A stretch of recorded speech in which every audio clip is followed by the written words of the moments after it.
जय जगन्नाथ जय श्री जगन्नाथ समस्त को आज दिन अभिनंदन। आज पखाल दिवस महाप्रभु को नीति लगी हुए पखाल।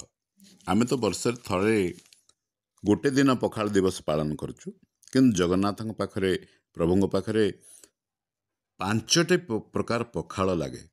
आमे भी जानिबा दरकार इटा केमती आमर शारीरिक भाव एवं मानसिक संतुलन रखिपर ता सहित शारीरिक आमर जो फूर्ति रहिबो ताकू मध्य जगन्नाथंकर एई आमर खाद्य भितर रखा जाइछि।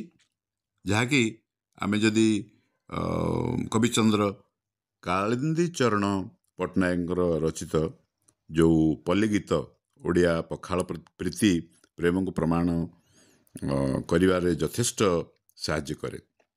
जे कवि जिते कहते आस जीवन धन मोर पखाल कंसा सजनी रे तो बिहुने उड़िला हंसा। तामाने जीवन धन बोली आम ताको कहू तामाने कौन आमर गोटे अविच्छेद्य अंग जे ओडियार गोटे अविच्छेद्य अंग जे आमे जो भली भाव साग पखाल बा दही पखाल आमे समस्त घरे घरे घरे परिचित एवं जगन्नाथंकर नीति बड़सिंहार बेस बेले मध्य से पसंद करती जे किभली भाव पखाल को आमे खाइबा।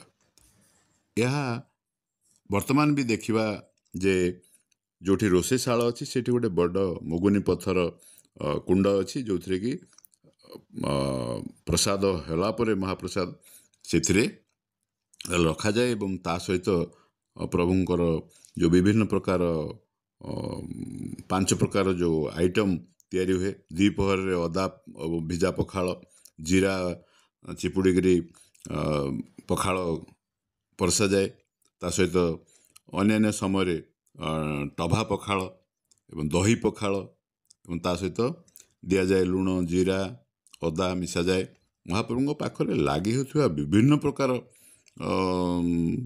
रकमर पखाल मध्य सुबासित पखाल एवं शेष आमर जो सुबासित पखाल परे परे शेष बड़सिंहार बेस बेले घी पखाल बढ़ा जाए।